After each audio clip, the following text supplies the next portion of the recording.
Yeah, so that blue Chief, it really hit me hard. I just got my license, so it must have been like in 1988, and it was in MCM, the Swedish chopper magazine. And I was just flipping through, just got it, and came to that spread, and it was this blue two-tone candy, ghosted headdress on the side of the tank.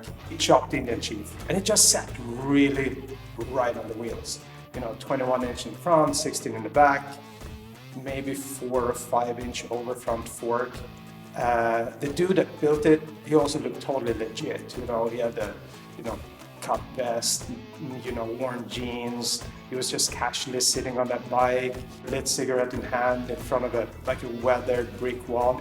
Everything, the whole image was just so cool, and that it just stayed with me. That bike, that stance, everything was just right. It was just badass. And I still think I have that magazine somewhere. I kept it, for sure.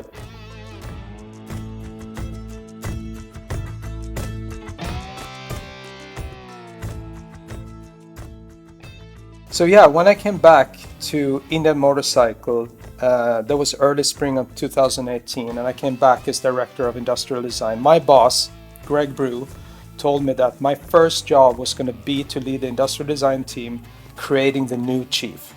I mean, this is the bike that I was dreaming of, when I first worked for Indian Motorcycle back in early 2000, and here I am, basically 20 years later, I get the opportunity to continue that bike.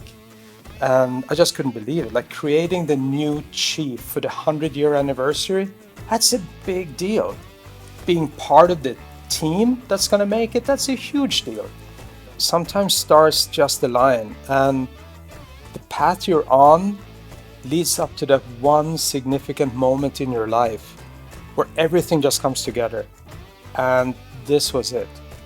So when we reviewed the first sketches on the wall, there was one set that really stood out and spoke to me, and I guess kind of aligned with my vision for this bike. And these were the drawings of Rich Christoph.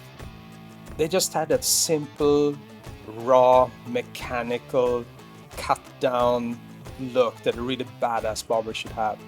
And everything was centered around a really beautiful frame that had a lot of kind of design icons from old Indians as well as some of our new Indians.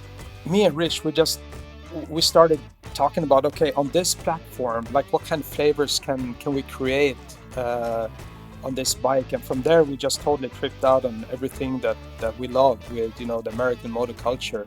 Everything from the old Biker B movies that we watched growing up, to Easy Rider, to all the magazines we used to read. And that was really the start of it. Instead of creating another homage to the original beautiful 40 streamlined Chiefs, we wanted to capture and pay tribute to the ones that kept the flame alive by building choppers and bobbers from the Chiefs. So the blue collars, the rebels, the men and women who kept modifying and customizing, racing and riding the Chiefs. Often these bikes fall in the shadow of the original 40s Chiefs because they were just so breathtakingly beautiful.